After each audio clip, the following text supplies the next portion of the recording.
మన ఫ్యామిలీ అందరికీ రథసప్తమి శుభాకాంక్షలు అండి. ఈరోజు సూర్యభగవానుడు చాలా మంచిగా దర్శనమిస్తున్నారు చూడండి. మీరు కూడా ఇంకా ఇంట్లో పూజ అంతా చేసుకుని గుడికి వెళ్ళామా, చక్కగా వెళ్ళేసరికి మన రేవతి గారు పాలు పొంగిస్తున్నారు సూర్యభగవానుడికి ఎదురుగా. ఇదిగోండి చూడండి, గుడి ముందర ఆవు పేడతోటి ఇటుకల మీద మంచిగా అలికి ముగ్గు పెట్టి పసుపు కుంకుమ అంతా వేసి గొబ్బెమ్మలు పెట్టిన ఆవు పిడకలు ఉన్నాయి కదా, అవి కూడా ఎంచక్కగా వాటితోటే వండేసారండి.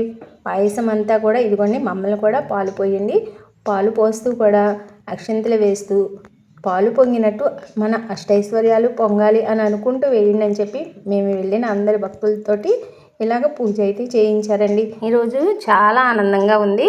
ఎందుకంటే అనుకోకుండా మేము ఇక్కడ పాలు పొంగిస్తామని అస్సలు ఎక్స్పెక్టే చేయలేదు. ఇక చూడండి, అంతా రెడీ అయిపోయింది. మంచిగా ఆవు నెయ్యి వేసి ఎంచక్కగా కలయి పెడుతున్నారు.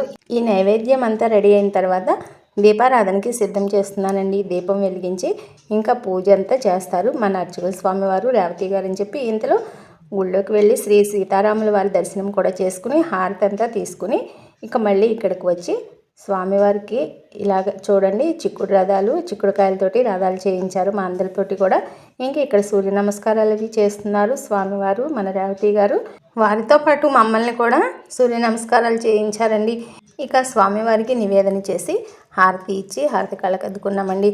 తర్వాత చేసిన పొంగలి అంతా కూడా అగ్నిదేవుడికి కూడా నైవేద్యంగా సమర్పించారు. ఇదిగోండి చూడండి ఇలాగా. తర్వాత మేము తీర్థ ప్రసాదాలు తీసుకుని ఇంటికి వచ్చేసాము.